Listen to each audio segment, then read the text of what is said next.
Ladies and gentlemen, boys and girls, children of all ages, what is up? What is good? The king, the king of lightning here today, bringing you guys and gals Kingdom, chapter 526 and 527 review. Shin of the Hashin unit gonna head to the west, gonna head left to take care of some business. Whoa, okay, sweet. Like, is Kisui really gonna kick the bucket? Like, I really don't think so. Like, I think that they're gonna fail. But, oh, rip Kisui, potentially. Then, in chapter 527, yo, Shinsuiju, dude, like, the man has a sprinkle of ruthlessness that I did not see coming. And on top of that, these random wolf dudes, they have wolves. They are like the real North. Starks must take note of this because these guys have wolves for like an alarm system. They just howl. And then they know, and then they come out. It's like, what? They're in like wolf armor and shit. I'm like, what? Yo, Tanwa has her work cut out for her. The troops of Heiki, bro, they're there.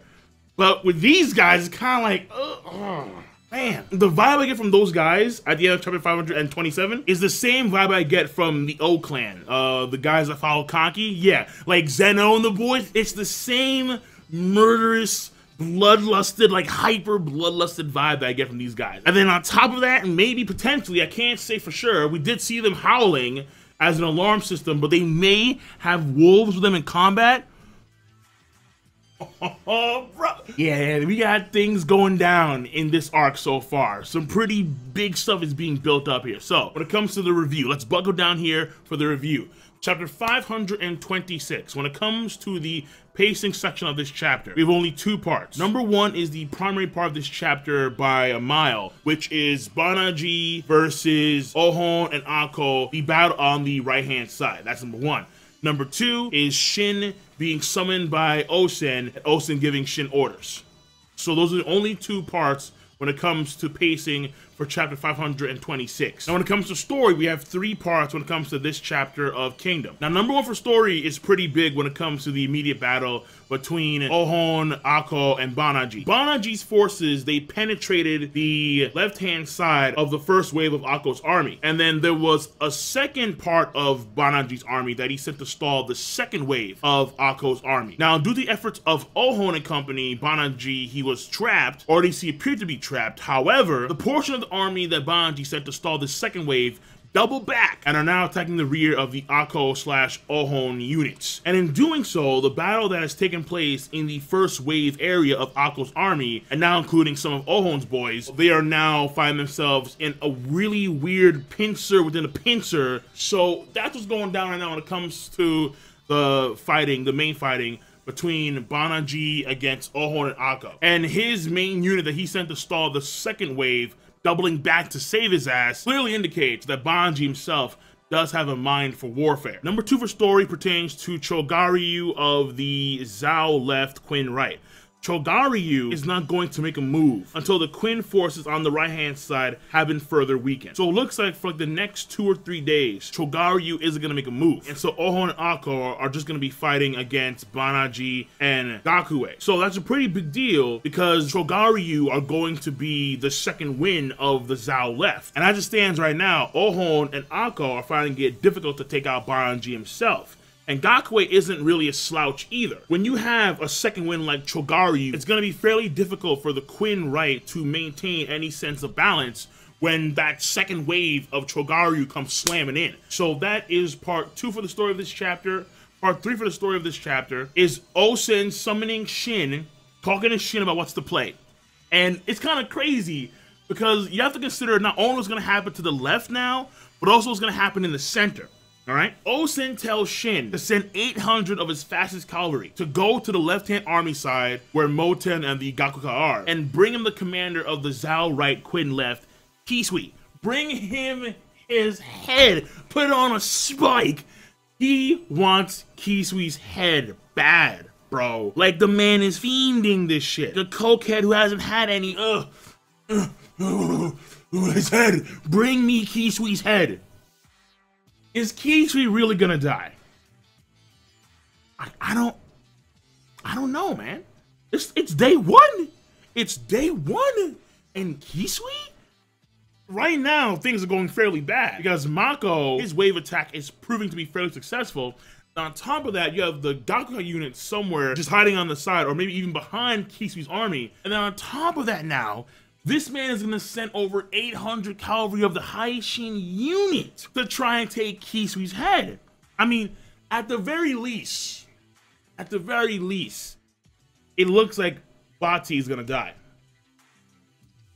At the very least, it looks like Bati is going to die. At some point, Zhao are gonna have to make some arrangements to bolster their right-hand side because Kisui's getting rocked constantly. And now you're gonna send in Shin and the Haishin unit. God forbid you send Kyokai as well. It's like, nah, Kisui, he's not gonna make it out alive. I'm sorry, there's no way. If you're gonna send in Kyokai as well, man, Kisui, you will be missed, dude. Jesus, maybe, I don't know. I'm gonna say at the very least Bati dies. So when it comes to story, again, you have those 3 parts right there. The last part of the story is fairly big because now we have the Haishin unit. They're going to the left-hand side. But also consider the center. Right now, the only major commander in the center army of Quinn, is Osen. If the Zhao center does move, it's gonna be mainly Osen and his boys against Riboku, against Fuite, against one of Kisha's top officers. I forgot his name was. It's Osen against 5 other commanders, including Riboku. Like, the man has balls. He has coconut-sized balls. He's that confident. At the very least, he's confident enough that the Zhao Center won't move against him. The main thing here, not necessarily being the Ohon and the Ako stuff versus Banaji, because the battle is shifting, but it's shifted a few times already. Not necessarily the Chogaryu stuff, but the major shift of the Haishin unit going over to the left-hand side. Finally, we have the character portion of this chapter, and for this we have 2 parts. Number 1, Ohon. Now, let me read to you what they said in the chapter verbatim. It's almost as if his spear has the same destructive force of Earl Shi of the Way Fire Dragons.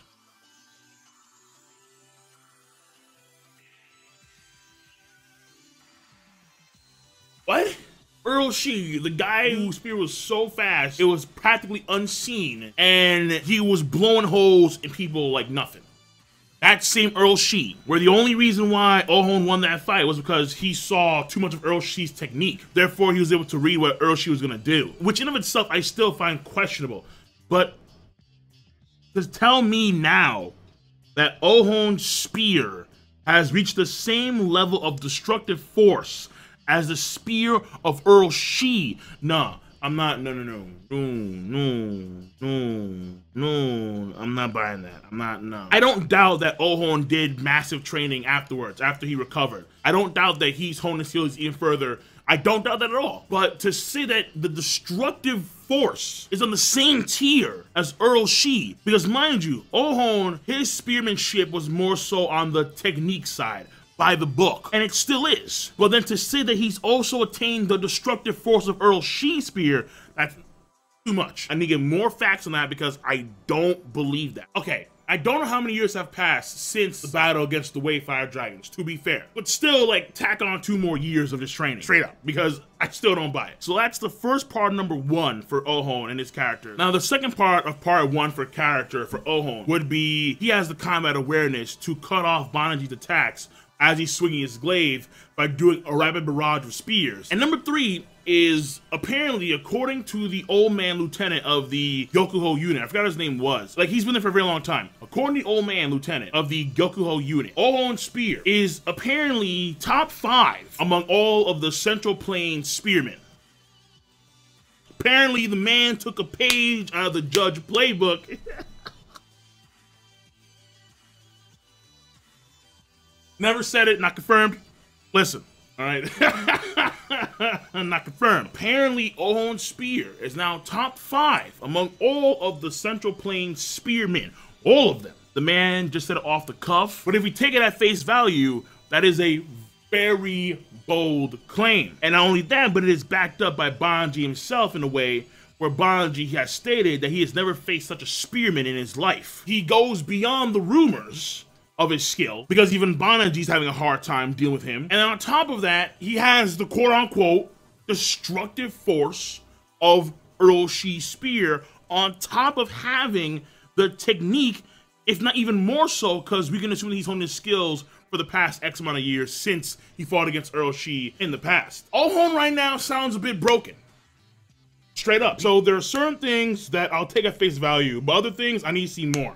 I need to see a lot more. So when it comes to character, that's what we get for Oh-Hon, and then we go on to Banji, number 2 for character. And when it comes to Banji, it's very simple. We get to see the physical might of Banji. We saw in the previous chapters, chapter 525, and now we're seeing more in this chapter, where Banji, because he can't find a proper time to swing his glaive at Oh-Hon, he decides to throw his glaive at Oh-Hon. As Oh-Hon blocks that, Banji then jumps from his horse. He brings Oh-Hon down with him, and then he punches the ground where Oh-Hon's head was, but Oh-Hon dodged it. And the punch was so powerful that it actually cracked the ground itself.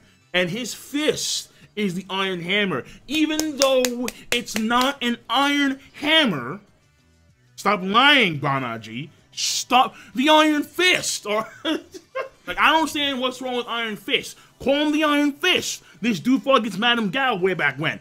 She's ancient. Listen, why is it called the Iron Hammer? Like, it's cool, but you're lying to me, man. I thought it was his glaive initially, because he was saying the Iron Hammer and he was swinging his glaive. I'm like, dude, that's not a hammer, bro. You stop lying. That's a glaive. And now, oh no, it's a fist. Like, this, where does he have a hammer in his back pocket somewhere?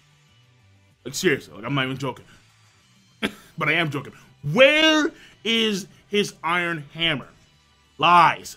Lies up the dickhole. That's that first part of his physical prowess. Then, when he's on the ground, he's being charged by Akko. A random soldier tosses him a glaive. And when he's on the ground, on his feet, he's able to fully counter the attack of Akko when Akko's on horseback. That's impressive. Because horseback, you have the advantage. The glaives crossed. It's cool. The glaives. Man, I need to buy a glaive. I'm telling you, man. I'm telling you. In future videos, you're going to see a glaive on the wall somewhere. I'm telling you right now. Oh, yeah.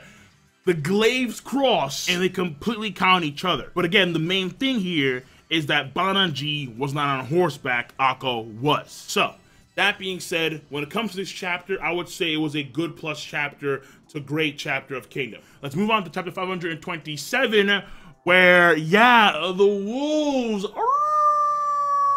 wolves of war have come to play.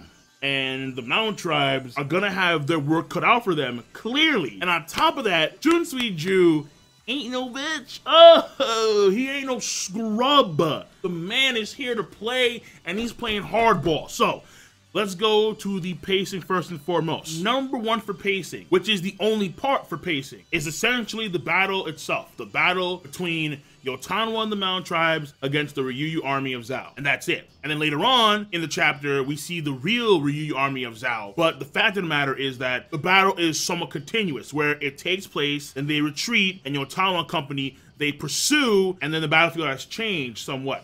However, we don't have any breaks in between that. Like, for example, we don't go over to Gyu and see what Kanki's doing. No. We stick with Yotanwa and the Ryu army.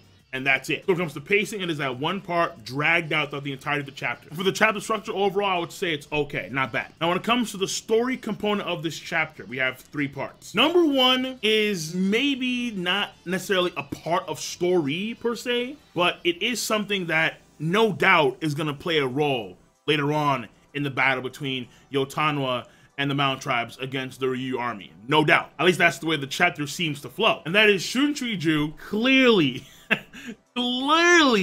making an effort for Yotanwa to remember his face, which she does full well. This, I can only assume, is a play on his part to where he's going to wind up baiting her into a trap at some point the next time she sees him when the real fighting goes down. But that's my assumption. But that's an assumption that is clearly based on what happened in this chapter. This man just rode up with his boys, grabbed some of the mountain dudes, stabbed him, snapped his fingers. He snapped his fingers too. Kill him.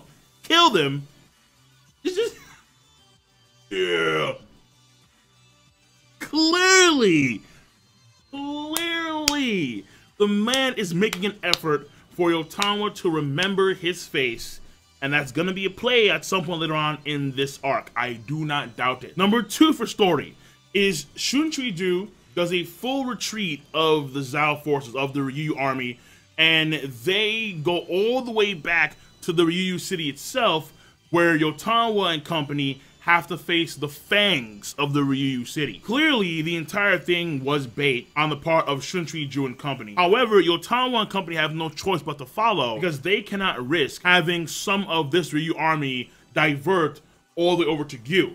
They have to make sure that they're watching the entire army, because again, their main mission here is not to defeat the Ryu army or to defeat Zhao, it is to stall Zhao so they, the Quinn army, can capture the city of Gyu for themselves and have an immense stronghold in the midst of Zhao territory. So that is the main play here. That is the main play. And again, as a result, even though it's bait, they have no choice but to take the bait. And Yotawa is fully aware of what may happen as they're following the Ryu army as they retreat. Now, number 3 for story is some pretty insane stuff revolving the Ryu city and what goes on in the Ryu city. Because the Ryu city, apparently, no joke, apparently Zhao had these amazing motherfuckers just hidden away in the corner.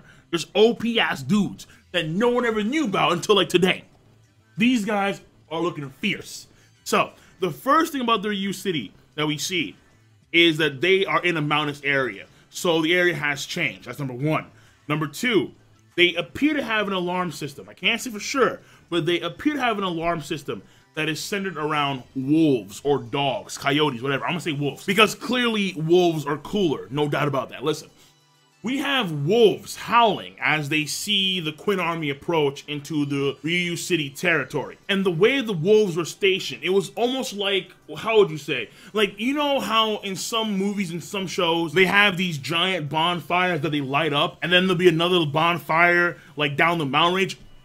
Lord of the Rings. In Lord of the Rings, when they have to warn that some army's marching or like wherever the fuck, they have this one bonfire that's near there, that one lights up, then there's another bonfire like miles away, that one lights up, and then they go down for like hundreds of miles until the main city is aware of what's going on based on a certain bonfire. So it's the same thing here, only with wolves. We have wolves on the hills.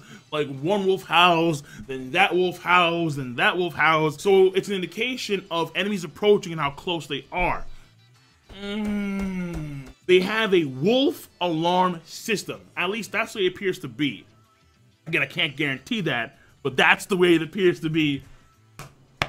And I love it. The second part is that the Ryu city itself, it appears to be multi-layered. There's 3 layers to it. And the way the walls are designed, as if like they're going through the hills or like around the hills. Like hills are going over or like the walls are going through the hills.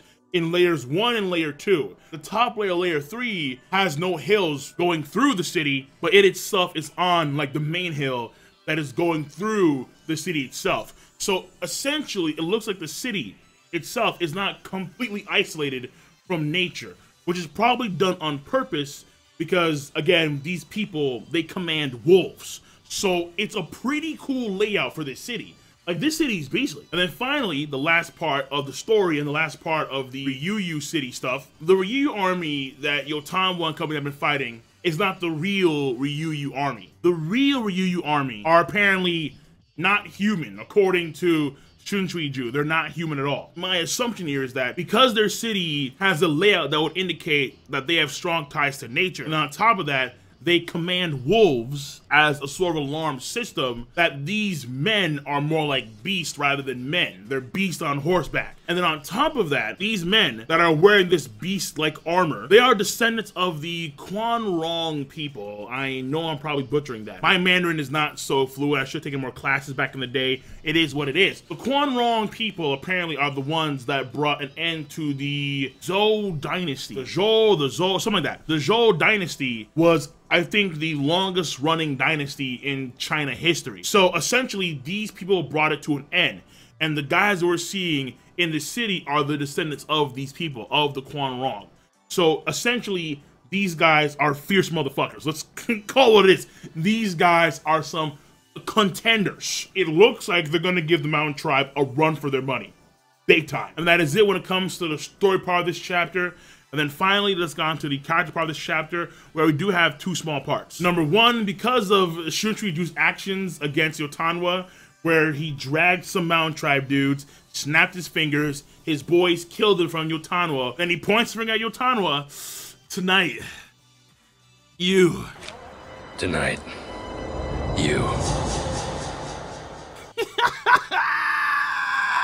Tonight! Despite his face, as Kosanryu says, despite his face, the man pretty ruthless. He has some savagery in him. I was bloodthirsty. They'll point at Yotanwa like that too. And from the Mountain Tribes, mind you, this is not a regular army of the plains. These are Mountain Tribe people. And he didn't give a damn. Stab these dudes in front of Yotanwa tonight.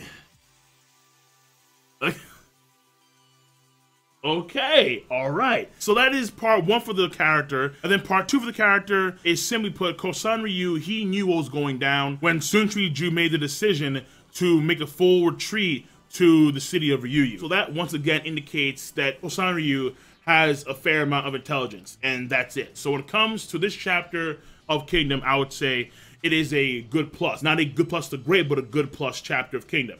Not as good as the previous chapter, but only by a bit. That being said, guys and gals, I am done. Be sure to rate the video. It is not that hard to do, especially when you all have a device called ZMouse. You use ZMouse to click, rate the video, to click, subscribe, to click on that bell to join the squad, and of course, comment in the comment section down below. Peace, and have a nice goddamn day.